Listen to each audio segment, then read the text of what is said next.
Hello, friends, and welcome to Conversations with Consequences. We are the radio show and podcast of the Catholic Association, where we aim to change the culture one conversation at a time. You can listen to Conversations with Consequences on the EWTN Global Catholic Radio Network, Saturday mornings at 7 a.m. Eastern, or catch the encore at 5 p.m. We are also on Sirius XM Channel 130. Of course, our radio show is always a podcast. Go to thecatholicassociation.org/podcasts or directly to wherever you listen to your podcasts. I'm your hostess, Dr. Gracie Christie. And coming up next, a friend of mine joins me, and he is the husband of a woman who serves on the board of the Board of Education of Florida with me. You would think I would know the title of my board I serve on. And his name is Gates Garcia. And I came across a piece he wrote a couple weeks ago in First Things, which is really a wonderful publication. And it was great to see his name on it. And it's about Florida's abortion amendment and how deceptive it is. And many of our listeners don't live in Florida, of course, although I know many of our listeners do. But many people across the United States live in states that are facing similar radical abortion measures in the ballot in a couple weeks. And maybe it's an amendment to the Constitution as it is in Florida, or some other way of getting to that pro-abortion nirvana, which is unregulated, unrestricted abortion, like the Wild West abortion regime, which is really what they want. And why do they want it? Well, I'm going to talk about it with Gates Garcia, my friend from Tampa, who's an investor and a Claremont scholar. And he serves on the board of visitors at the Bush Business School at the Catholic University of America. Welcome to the show, Gates. Oh, Gracie, thank you so much. I just want to thank you actually for being such a champion of all the things that your show represents, but especially this Amendment 4 issue. It takes courage for people to step out and put their name and their face behind defending what we're trying to do here. And I just want to thank you for that. You're an inspiration to myself as a Floridian, as a voter, but certainly to doctors and all the professionals out there. So thank you for that. Oh, thank you for saying that. I've been pro-life for all my life. And then in the last few years, I've become very out there in a pro-life way, a very activist. And now I've been on the airwaves because I did an ad for the governor's office as a doctor explaining the dangers of Amendment 4 in Florida. And they're playing it all the time. So now I have all this notoriety that can be a little difficult because people really think that I'm lying. And I'm not used to being thought of as a liar, so that's a little uncomfortable. But this is what I want to talk to you about specifically, Gates, because your piece that you wrote for First Things is about the deceptive nature of Amendment 4. And my experience has been, as I've gone out there and been face to face, I've been on debates on TV, I'm doing a lot of radio, and people really have imbibed a completely wrong concept of Amendment 4 that has been shoveled into their minds by a rapacious abortion industry that is planning to make big bucks in Florida. So let's talk about that, Gates. How is Florida's abortion amendment deceptive? Well, and that's exactly what it is. You say that people are calling you a liar, and they're not at all. What has been done to us is we've been deceived, and we've been deceived because the amendment is so vague. If you go through and read the language, they almost should have renamed it something else. The Florida Women's Freedom Coalition told Politico that they wrote this amendment. They're very proud of it. And their executive director, her name's Anna Hockhammer. And if you go read her quotes, she's quoted saying, quote, "When you have a disagreement between one noun and another noun, one verb and another verb, you really do have to spend time and money polling these things to see whether moving a comma or changing an adverb changes what voters perceive of this language," unquote. So we've now reduced life to grammar. If you read the amendment that she's so proud of writing, it says, quote, the amendment reads, quote, "Amendment to limit government interference with abortion." Now, as a conservative, I don't want government interference with anything. They had me right there. Limit government interference. I'm like, yes, let's go. What is it? If you walk into a ballot box and know nothing else as a conservative, your pencil is leaning yes. Exactly. Just in the first sentence. Now, what it should read, and we can get into why it should read some of these things. It should read amendment to legalize full-term abortion for any age with no parental consent in Florida. Exactly. But if this is really what people wanted, okay, you could just write it like that. But it's not what people want. So they have to deceive us and make it very vague. That's interesting what you say, that the woman who spearheaded the writing of this amendment, with the big bucks of big abortion behind her, of course, she's very proud that she was able to produce this amendment, which creates complete cognitive dissonance in the minds of the people who read it. That's what it's doing. That's exactly right. And just follow the money with anything else in life. If you look at who's funding this, they've gotten $15 million to get this on our ballot. And it's from out of state money. It's people trying to use Florida as a pawn to represent a model for other states in the country and pass it here first. And George Soros is behind it. And you can go look up, other things that he's funded and what he's all about.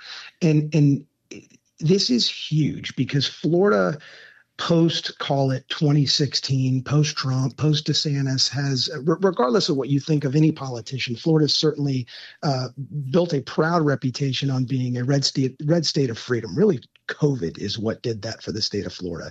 And if this can pass in Florida, and thank God it needs 60% and not 50%, if this can pass in Florida, this will be a death knell to amendments like this and abortion across the rest of the country. So I'm proud to be a Floridian, and I'm proud that Florida has been such a shining example of good policy over the last 4 to 8 years. But this could undo a lot of that. I'm optimistic that it won't. But voters in Florida. But people all over the country need to watch this and know what's at stake here.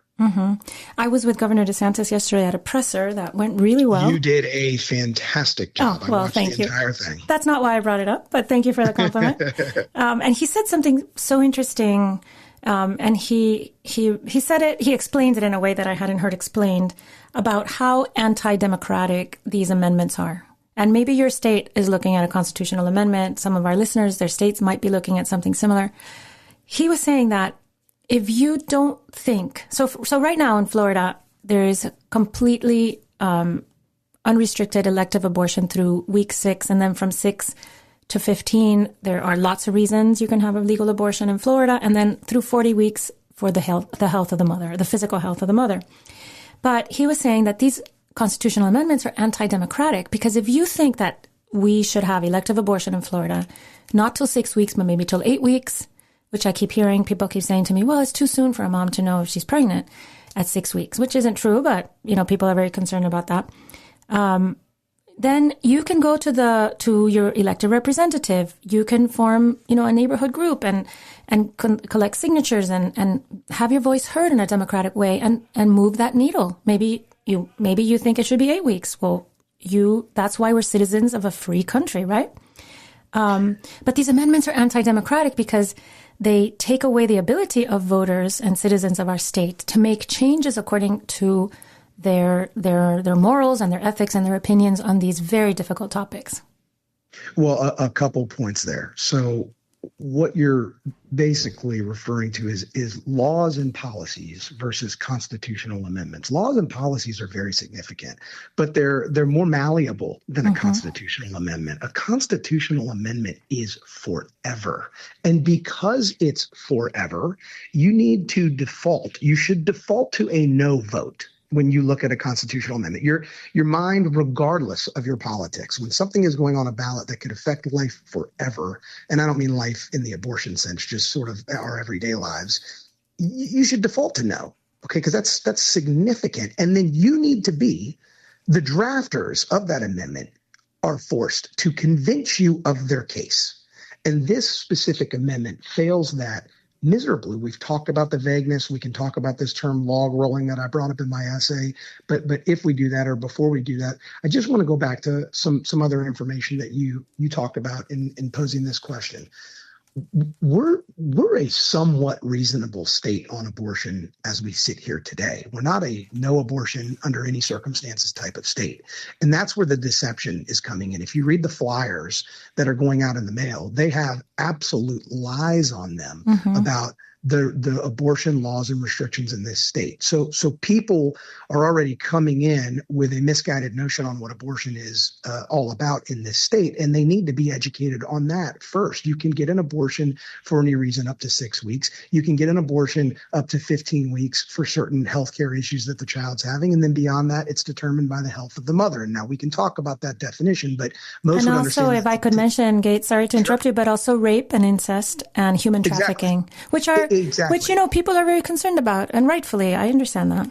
That's exactly right. And so I wish people, before they have to go vote on something so consequential, I almost wish we could educate them in a very short period of time about how we sit today. Because if you look at the data, and I can talk about some of the data, most people fall in the middle. And Florida is somewhat in the middle right now with that already. Mm-hmm. Yeah, I find Florida abortion laws way too liberal, but that's me. You know, I'm a human dignity. I'm a crazy woman about human dignity. And I wish everybody was, but that's not who we are, right? I mean, we've had many decades of 40-week legal abortion because of Roe v. Wade. I mean, just a few years ago, Florida was a big abortion state. We had lots of abortion clinics operating, doing second and third trimester abortions all up and down Florida. And thankfully, our current legislature under wonderful Governor DeSantis was able to roll that back in the last, in 2020 and 2022, was able to roll that back to something that's more commensurate with a state that is actually full of lots of conservative people and lots of people of good heart who understand that second and third trimester abortion is so unjust and so brutal, not just for the baby, but also for the mothers. And I want to emphasize something. Look, there are good people on both sides of this Absolutely. argument. Good pro-life people, good pro-choice people. Too often this gets stuck in, political purgatory, and when that's the only way we can think is with a red hat or a blue hat. But this bill, and this is so rare in politics, and I truly believe what I'm about to say, this voting no on Amendment 4 is actually quite bipartisan. Yes, I agree with you. Unless you are emphatically pro-life or emphatically pro-choice, and the data suggests very few people are at the very end of either spectrum, you will be conflicted in the ballot box due to that log rolling issue that I do talk about in my first you've used that term a couple of times. Why don't you explain what that means? Yeah, sure. It's essentially, look, when you put something up for a constitutional amendment, you should be voting on one issue. You should walk into the ballot box and say they're going to put an amendment towards the Constitution. They're going to try to amend the Constitution, and it needs to be a one issue type of amendment. And in this case, the other side would tell you that the issue, it is one issue, it's abortion, but it really isn't. There's effectively, what log rolling is allowing them to do is aggregate the votes they need. It's denying Floridians the opportunity to make a distinction when they walk into the ballot box. So it's effectively 8 bans. There's 4 verbs: prohibit, penalize, delay, restrict. And there's 2 subjects: abortion before viability and abortion to protect the mother's health. So let's talk about some conflicts. You may favor broad abortion access. Broad abortion access. You're all for it. But you favor a waiting period. Well, by prohibiting, quote, delay, it eliminates this. Or nearly all voters, Gracie, are horrified by partial birth abortions. But now with this, quote, health issue of the mother, that's thrown out the window, because we can have an abortion up until the last day or beyond the pregnancy of the mother because of mental health, financial health, any sort of, because health isn't defined, that sort of throws that element out the window. And going back to my bipartisan point, I mean, overwhelming majority of people fall somewhere in the middle, which by the way is pretty much where we are now with the heartbeat bill, which we just talked about. 2/3 of Americans want to limit abortion in the first trimester, and 70% believe abortionists should be required to notify parents for girls under 18. I mean, this is a bipartisan bill. I know it's not being presented that way, but when you know what the underlying elements are, it really is, which is a beautiful thing. But my it's husband, not being talked about that way. My husband made that point in the presser. He was at the presser yesterday, and 3 or 4 doctors we got to speak with after Governor DeSantis, and my husband made that point because he said that very often, well, I'm just repeating what you said, Gates, but very often this abortion issue cleaves people into 2 camps. But Amendment 4 actually has a lot of overlap that pro-choice and pro-life people can agree on.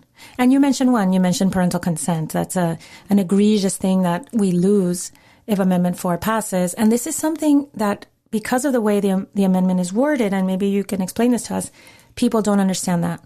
The second sentence of the amendment. So it's a 2-sentence long amendment. This is the second sentence.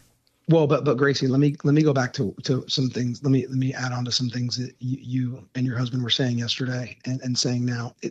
We're talking about politics, whether this is bipartisan or not. People basically wear, 2 hats when they walk into voting booths, political hats and religious hats, and people are trying to pit this as politics versus religion. This is not a political issue. This is not a religious issue. This is a common sense issue. And I say it's not a religious issue as a pro-life Catholic. I'm proud of that. But this is a common sense issue. Delay. We can't allow at least 24 hours for a person to sleep on whether or not they want to take the life of a child. Yet we enforce this for a gun purchase. Gracie, why do we enforce that for a gun purchase? Because it's in an effort to prevent violent individuals from making an emotional decision about harming someone else. Mm-hmm. Why is it any different? I change what I want to eat for lunch by the hour. I mean, we delaying a decision is not always a bad thing. And then you just brought up parental consent.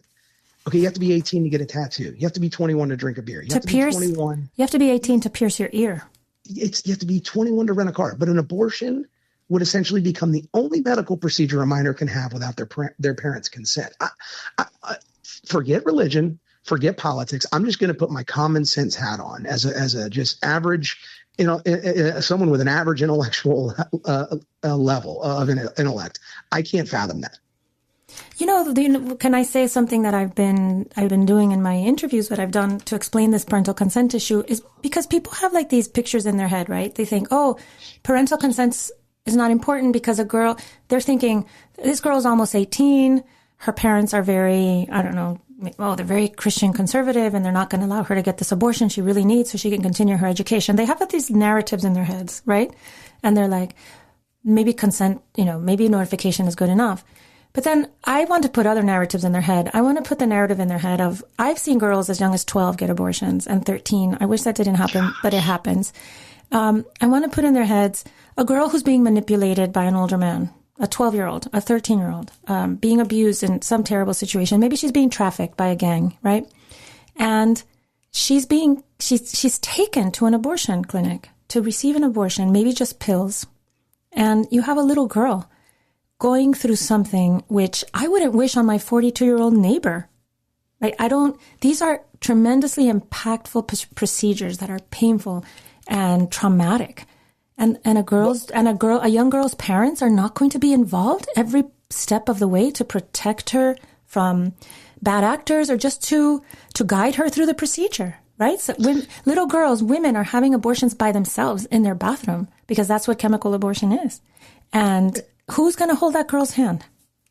That's right. And let's put our Catholic hat on now, our Christian hat, and just talk more about the attack on the nuclear family. And yes, exactly. I think it's under attack. And I think if we lose it, which I do not think we have, but if we lose the nuclear family, I think we lose our country. And abortion, sort of a culture of death versus a culture of life, taking lives away rather than bringing life into the world is certainly a direct attack on the nuclear family. But there are these sort of also alternative consequences to this abortion piece that attack the nuclear family as well. And it's this parental consent. Where are the parents in the picture? Your parents we need to promote every conversation possible between a minor and their parent. Your parent should be, under the normal good circumstances, should be the first place you go for any guidance you need in your life. It shouldn't be society. It shouldn't be the receptionist. The receptionist at the fly spec clinic on Skid Row. This is like a double attack on the nuclear family. Mm-hmm. And even if in your example, not necessarily your example, but as you bring up, obviously I don't want a minor or anyone to have an abortion, but if they do, okay, and they're traumatized by that experience, we now may lose another life. Okay. Mm-hmm. And that's someone that we can eventually save, get to heaven, and help them, come around to being pro-life and remorseful for their decisions later in life. But if their parents aren't involved in that decision, we may lose them to depression, suicide, whatever down the road. Now we've lost 2 lives. Or Gates, we may lose them to the procedure we have last month, 2 women lost their lives in Georgia from chemical abortion. These ladies were in their 30s, I think, or early 40s. These were grown women who were mismanaged, who mismanaged their abortions themselves. And these are chemical abortions.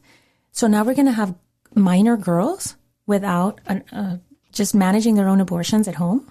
Who thinks that's safe? That's why if you shoot and kill a pregnant woman in California, you get charged with double murder because you're taking 2 lives. Mm-hmm. But here, or not necessarily here, but under the terms of, in an abortion world, that's all well and good. Certainly in California it is. So again, that goes back to my point. There's just some basic common sense here that I don't think people are implementing. Gates, what kind of money interest does the abortion industry have, do you think, in Florida to pass this amendment? Well, money interest from whom? I feel they've invested many tens of millions of dollars. I don't think anyone really knows the number because of there's so much money pouring in across from outside the state. And what do you think is there? You say follow the money. Why do they want Florida to go full, North Korea abortion status? Well, I don't know that I'm the best qualified to answer that question, but I would say that I know that the vote yes, the vote no on 4 people are much underfunded. They're significantly less funded than the vote yes is, and I don't know necessarily where all of that money is coming from, but typically you can determine where it is coming from if you dig deep enough, and if you follow the money, it probably leads back to. Well, I know it leads back to Planned Parenthood. I know it leads back to George Soros. I know it leads back to out-of-state money. I think people see Florida as a place that they shot for the moon. Okay. They said, if we can get this done in Florida, we can get this done anywhere. Mm-hmm. So let's go there first. Mm-hmm. Yeah. Florida's sort of like that. If we could just knock down that castle, breach that wall, then nothing can stop us kind of state. That's right. And there's precedent also. One thing we haven't discussed, and we don't have to go too deep on it, but, sort of like, things that will happen, if this goes through, it's not just, okay, so-and-so can go get an abortion when she wants to. I'm not going to, but if I'm a person that's going to vote yes on 4 because I favor some sort of part of abortion, I'm not considering that I may be funding those abortions, because if you look at Minnesota just passed an amendment to their constitution that's very similar to this, and they turned right back around, the supporters of it, and they're suing the state to get the abortions paid for by taxpayers. That can happen in Florida. So that's just another example. Wait, and explain why under this constitutional amendment taxpayers would be liable for abortion, have to pay for it. They would have. They're not yet. No, they're not yet. But they could be. If Amendment 4 goes through, there is a model out there in Minnesota right now where the taxpayers, the supporters, are immediately suing the state to provide taxpayer funding for abortions. But they haven't won that yet. But why do you think this amendment could make that happen? Like legally, how does the amendment lead from those 2 sentences, that vague wording, to taxpayer funded abortion in a practical way? It's just a legal process. It just if people think that this is so wanted in Florida, they'll the other side that we're up against does not stop. Mm-hmm. And abortions are expensive. Okay. The money has to come from somewhere. It's typically, there's plenty of instances where the people walking in to get abortions can't fund them. And I don't know how the insurance works on them or anything like that. But if there's insurance shortages or whatever, the doctors are going to want to get paid for these services. And if we increase the number of abortions that are, the numbers predict will increase in Florida, they're going to have to be paid for. And that would cause a delay in receiving an abortion, right? And that's what can't happen according to Amendment 4. Like if a woman is poor and she goes to get an abortion and they tell her that'll be $700 for these 2 pills, which that's what they know. They charge $700 for 2 pills. I want you to know that, which then you manage on your own at home. So mm-hmm. they don't try to save these poor women any money. I know this because I call abortion clinics all the time to ask for their prices because I'm curious. And, so that's a kind of delay and restriction, right? If a woman has to go find the money, then the state will say, well, then I guess taxpayers should step in and erase that delay. Yeah, that's exactly right. And this is not bringing us back to pre-Roe. I want to be clear about that while we're still talking. That's sort of what people are arguing. This is a bait and switch. Okay, I'm quoting the governor on that, but he's exactly right. This is trying to make Florida into the Wild West of abortions. It's trying to make Florida an abortion mecca, and I don't think we are talking about that enough. That this is not pre-Roe. Okay, this is significantly more extreme than pre-Roe. Gates, we only have 1 minute left, but I want to ask you to give us in 1 minute your pitch. If we have any listeners, which we must, that are a little bit on the fence on Amendment 4, or if maybe they're in a different state which is facing something similar, give us your 1 minute pitch on why unregulated abortion is just wrong for Florida and every other state of our nation. Well, I turn the question around on them and say, do you believe in unregulated abortion? Because the data suggests that the overwhelming majority of people, if that's posed to them as a yes or no question, would say no. So then we could have a further conversation and say, okay, if you're opposed to unregulated abortion, how does breaking this bill down into those 8 issues that I mentioned fall within that spectrum? And they're going to see that when they read this bill, it is unregulated abortion. It's that simple. And if they need to be further convinced, we can walk them through the vagueness that it was written with. And when people realize that they're being deceived, they typically don't like that. And typically when you have to deceive someone, it's because it's for bad reasons. Like we said earlier with the language, it should just say this is a bill to change the Constitution to have unregulated abortion. If it were that simple, they would have written it that way. But it's not that simple. And the data shows that the way it's written, there is a very, very, very small minority of people that fall into who would be in favor of something like this. That's perfect, Gates. Thank you. And to our listeners, you can read his piece in firstthings.com. It's called Florida's Abortion Amendment is Deceptive. It was published on 9/25. And his name is Gates Garcia. Thank you so much for joining us, Gates. Thank you, Gracie.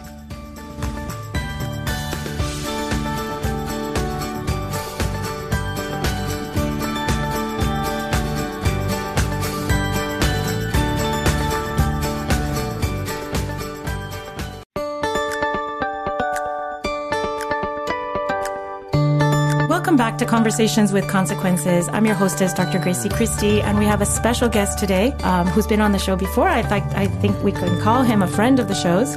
His name is Bishop Michael Burbidge, and he's the Bishop of Arlington and the chairman of the USCCB Committee on Pro-Life Activities. Here on Conversations with Consequences, we are all about pro-life as the dignity of human life is the foundation of every aspect of not just of our faith, but also of everything that we do in this complicated world. If we can keep the dignity of life front and center, then it'll be much harder for us to make mistakes. So welcome to the show, Bishop Burbidge. Thank you so much, Dr. Christie. Great to be with you and your listeners. And yes, please consider me a friend of your show, because I am in great admiration of your work and all that you do to proclaim the gospel of life, to announce the good news. So thank you for your dedicated service. Well, this month has been a very important month. This is October. It's the month of Our Lady, the month of the Rosary. It's our pro-life month. You are right in the middle of all that, Bishop Burbidge. How has this month developed for you? The month of October 2024. It's a very important month. You are right. And the church, in her great wisdom, chooses to highlight those events, those celebrations that you just mentioned, including the fact that we are in Respect Life Month. Every day is Respect Life Day. Every month is Respect Life Month. But we all need these reminders, the emphasis. Let's spend this month really focus on what must be part of our lives every year. So we've had some beautiful celebrations within the church, even within my own diocese. Our own Respect Life Mass, our Mass for persons with disabilities, Catholic Charities gatherings that is in the service of life, and all with this month dedicated to Mary, our Blessed Mother, especially under the title of Our Lady of Rosary. So many joyful celebrations that unite us, and it's great to be able to speak to them about them with you. Bishop, in your view, why is what I mentioned in the top of this episode, the centrality of the dignity of human life? Tell me, in your view, why is that central for us Christians and for us humans in general? Because a proper understanding of who we are in the sight of God is essential. It's the foundation from everything else that we do. That's why we say it is our preeminent, our priority issue, is that we have to get it right from the beginning. And so we have to believe, which is the truth, that God has created each one of us uniquely in his own image and likeness, and that his very spirit lives and dwells within us. That is who we are. We are created in God's image and likeness, temples of his spirit. And this is sacred. This is sacred. The sacredness of life we proclaim from that very moment of conception to natural death. And when we believe that, and when we are convinced of that truth, then the way we treat others will be reflected. Revere the sacredness of every person's life as a child of God. We respect the dignity that belongs to every person as a child of God, and treat each other in such a way. And so as we embrace that gospel of life, we are proclaiming the love that God has for each one of us. We celebrate life, we protect life, we defend life. And I always highlight that need to celebrate life too. Celebrate the life. When I visit our schools, just yesterday, in fact, celebrate students, the life that's yours. And don't be worried about trying to be like someone else, or, the gifts that you have or don't have, or some other person. Be that person God creates you to be. He knows you. He knows you by name, and you're precious in his sight. Imagine if we saw ourselves that way and saw every person that way, what our world and how different our nation would look. When we talk about human dignity, we talk a lot about abortion because it is the legal destruction since 1973 of millions of little American boys and girls. And it has permeated our society, that idea that life, when it's in the way, can be eliminated. But there are other ways that the dignity of life, that missing that concept of the dignity of life in our society, as we lose our Christian roots and we become more secular, we lose sight of that foundational value. What are other ways that forgetting the dignity of human life has affected our society? Well, as you mentioned, and certainly Pope Francis, as Pope Benedict, Pope John Paul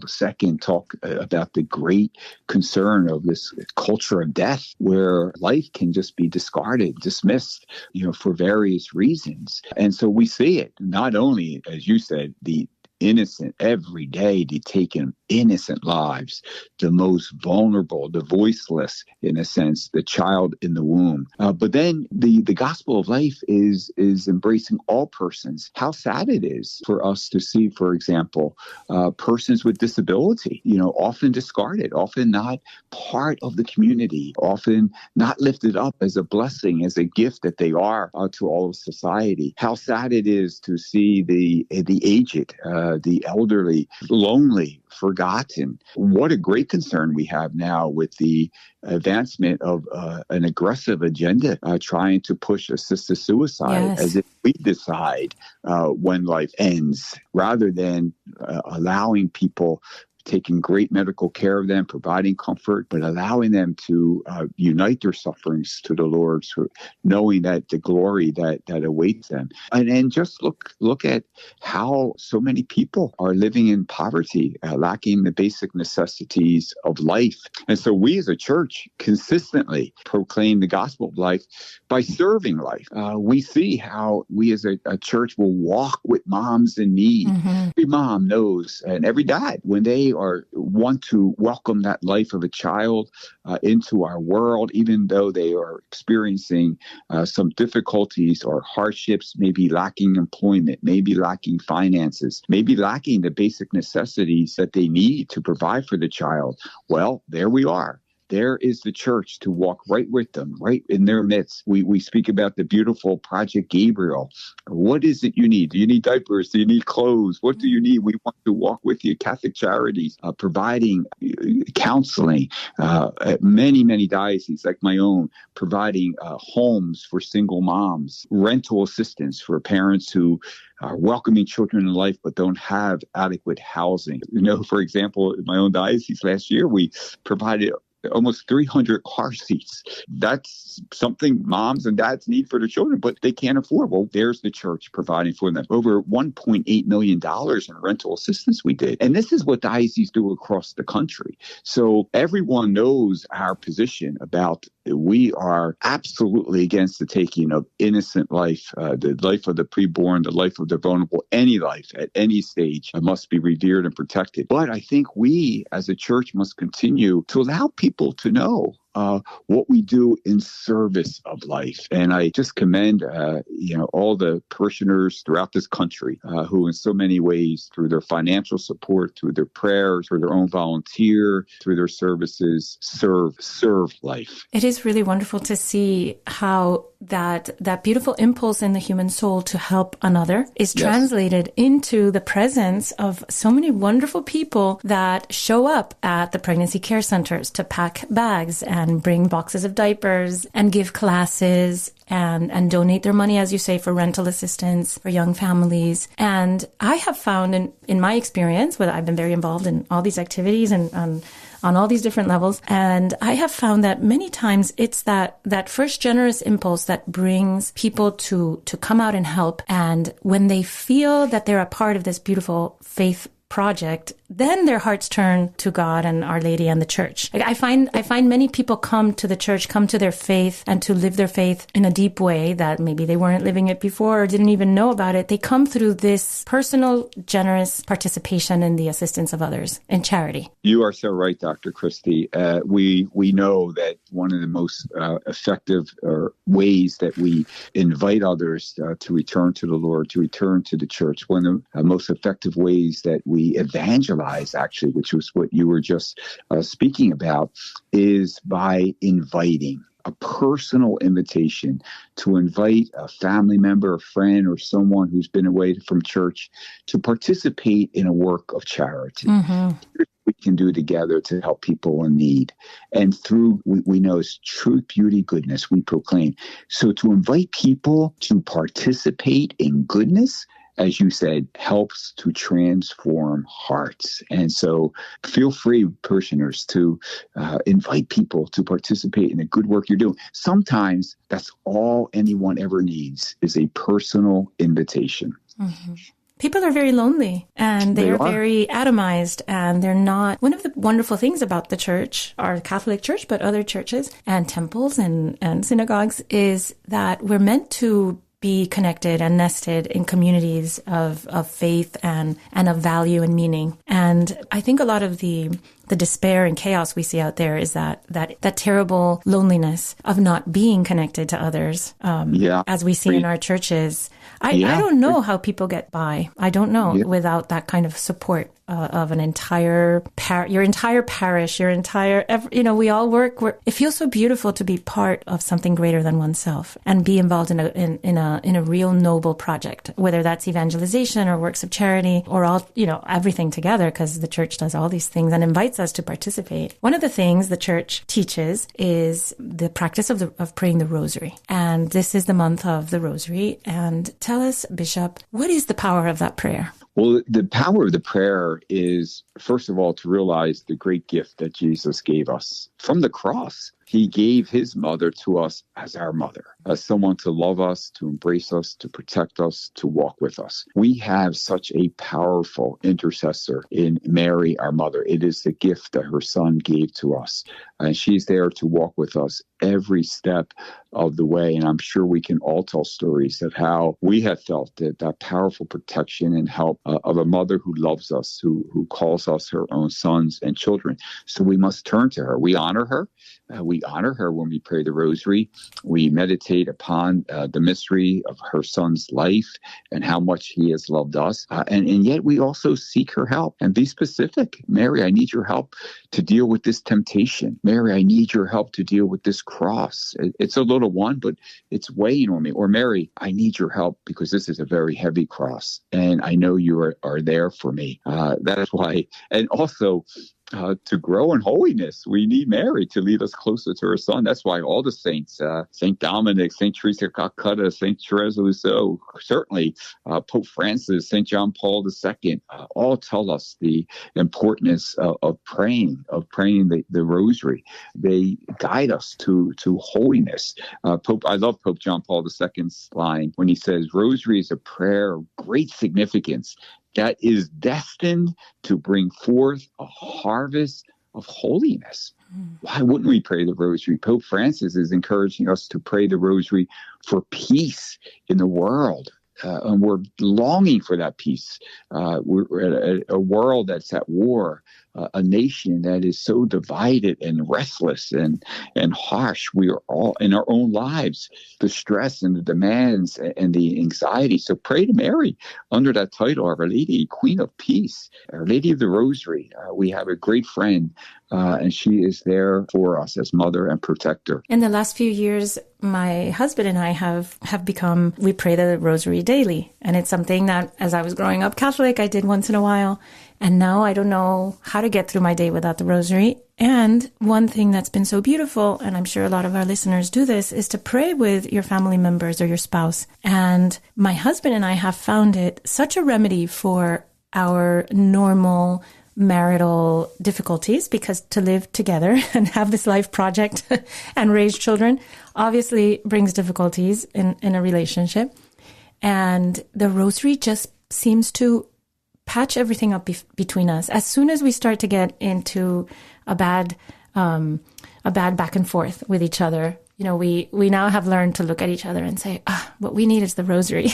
And sometimes we just get in our car and drive around and pray the Rosary, or we go somewhere where the view is pretty, and it just fixes everything. There's something magical about the Rosary. Witness. I'm so glad you share that, because of how, the Rosary can be of help to a couple striving to help each other to become holier, which is the source of their vocation, of course, but also for families. If we want a peaceful home, if we want harmony within our home, what better way than to join in honoring our Blessed Mother, reflecting on what her Son did for us out of love for us. It cannot help but to create that peaceful, that serene spirit that we want in our hearts, in our homes, in our marriages, and in our lives. Bishop Burbidge, we only have a couple minutes left, but I want to ask you, next month, the bishops all meet for their fall meeting. What are your highest priorities for this meeting? Well, first of all, it is a great joy I actually look forward to this meeting every year in November in Baltimore. And first of all, it brings all the bishops of the country together.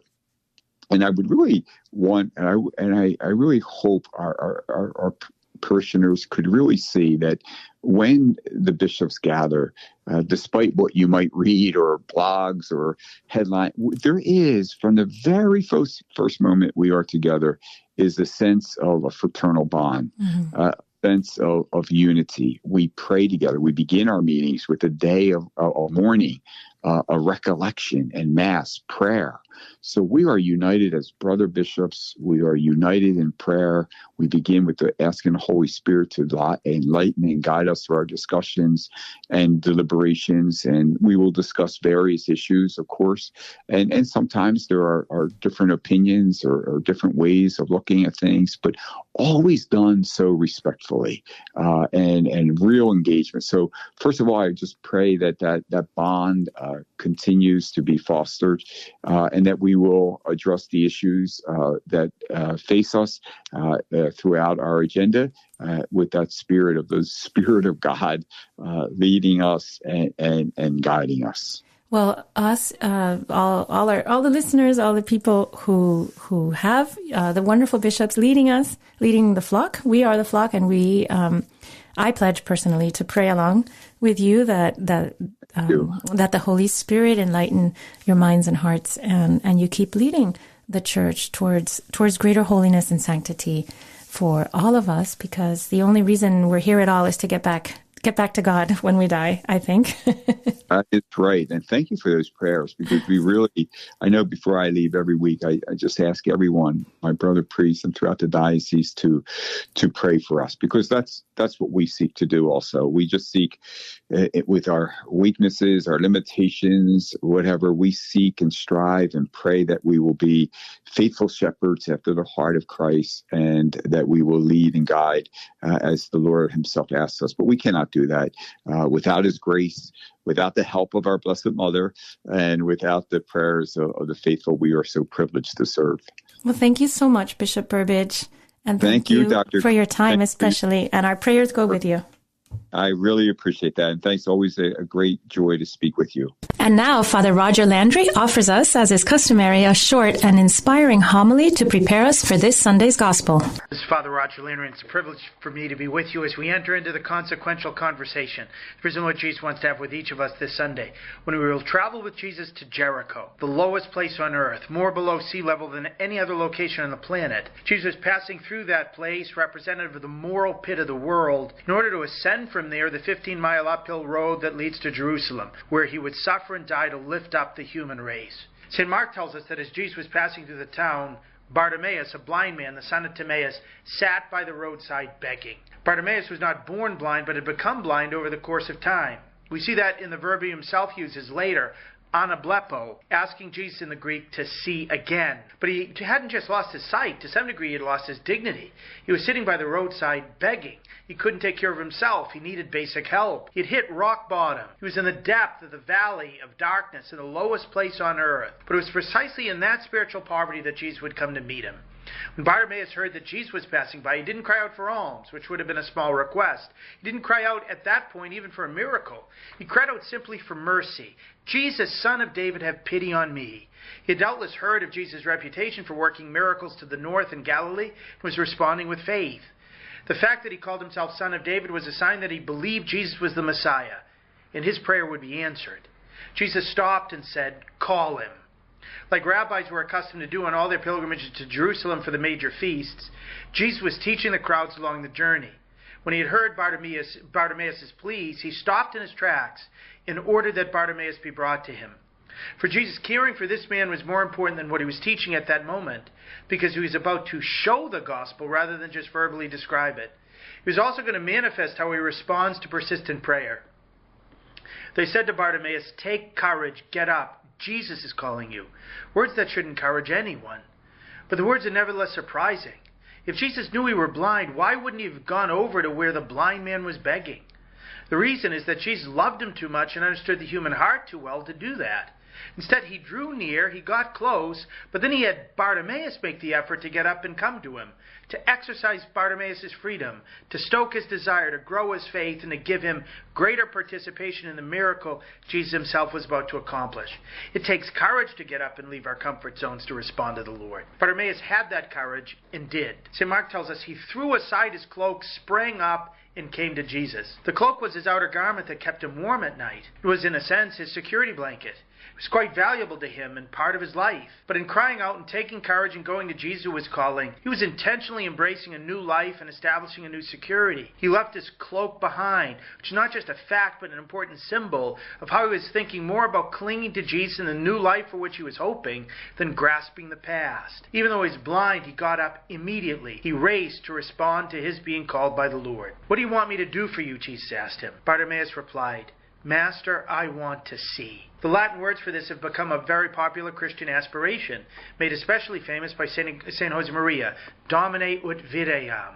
Lord, I want to see. Bartimaeus was essentially saying, I want to live in the light. I want to see things as they really are. I want to see you. The verb used here in Greek, as I mentioned earlier, is I want to see again. He wanted to live in grace again. He wanted to see life anew in the light. He knew what he had lost, and he knew where to find it. To say to Jesus, I want to see, it's not just to turn to a healer and ask him to restore his vision.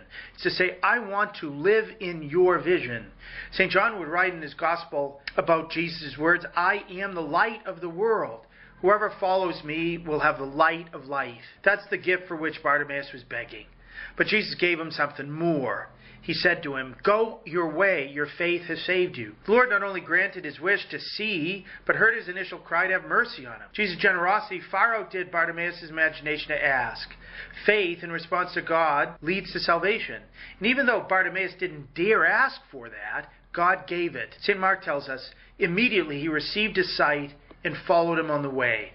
Bartimaeus used his freedom to follow Jesus. He left the depth of Jericho behind and followed Jesus up to Jerusalem. He followed him to Palm Sunday. He followed him to the way of the cross. He followed him all the way. St. Luke, in his version of the same scene, comments, he immediately received his sight and followed him, giving glory to God. And when they all saw this, they gave praise to God. Bartimaeus spent the rest of his life glorifying God in such a way that others joined him in that divine praise. The essence of the Christian life is encapsulated by that phrase. To glorify God in a contagious way that others join us in doing so is what the Christian life is all about. The same Jesus who asked Bartimaeus, "What do you want me to do for you?" puts the same question to you and me.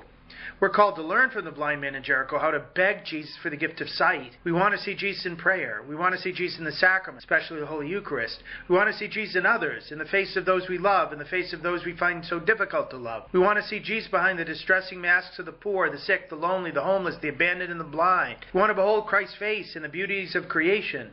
We want to see him behind each of the commandments, teaching us how to love. We want to see his will in our daily life, in the present and for the future. We want to see him in the deliberations of conscience and in the choices we have to make. As Pope Francis said in his new encyclical on the Sacred Heart released on Thursday, we want to see him pouring out his love for us in mercy. Ultimately, we want to see him face to face in heaven, smiling on us. But so often we're blinded. Sin blinds us. Worries blind us.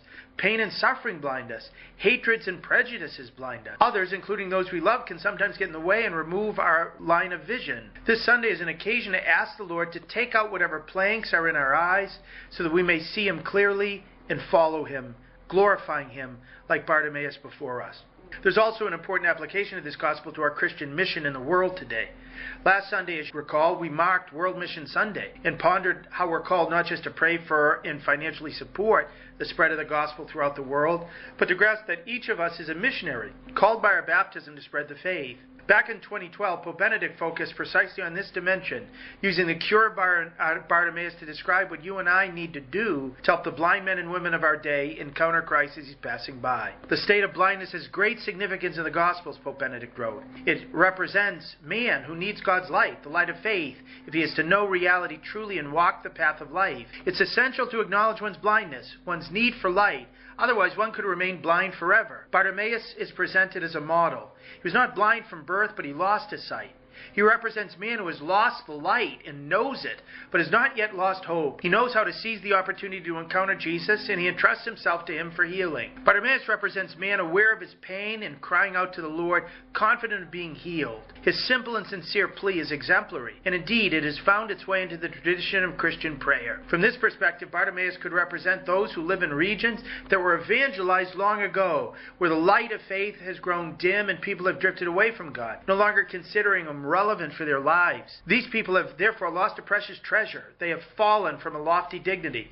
Their lives have lost a secure and sound direction. They've become, often unconsciously, beggars for the meaning of existence.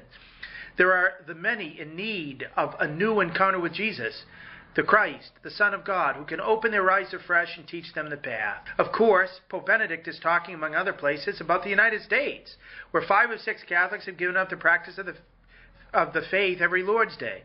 He's similarly talking about Canada, many European countries, and some in Latin America, where many more are now beggars for the meaning of existence. Pope Benedict concludes that we, who have had the experience of being healed by God through Jesus Christ, are called to go out to the present culture of the West, like in ancient Jericho, where so many blind men and women are crying out for meaning and mercy, perhaps without explicitly realizing it, and to go with the light of Christ lived in daily life in the hope that we may guide them to the source of that light, Jesus himself, who wants to lead them from the depths of the darkness of the modern Jericho to the radiant heights of the celestial Jerusalem. At Mass this Sunday, we, like Bartimaeus, will cry out over and again, Kyrie eleison, Christe eleison, Kyrie eleison. Christ, Jesus, Son of David, have mercy on us. Jesus will come and ask, what do you want me to do for you? In response to our petition to see, dwell, and live in his light, he'll seek to illumine us by his word, and then he'll give us an even greater gift than he gave Bartimaeus. He will give us himself on the inside. No matter what difficulties we're experiencing, no matter the depths to which we might have sunk, Jesus Christ will be passing by. Let us take courage because Jesus is calling us. Let us throw off our security blankets and attachments, spring up and come to him. And let us, like those following and listening to Jesus along the journey, go to those who are on the sides of our modern roads, begging for meaning, and tell them, take courage. Jesus is calling you too. God bless you. Thank you so much for another exceptional homily, Father Landry. To check out more from Father Roger Landry, make sure to read all of his writings at the National Catholic Register at ncregister.com. We hope to have you back next week. And until then, you go with our prayers.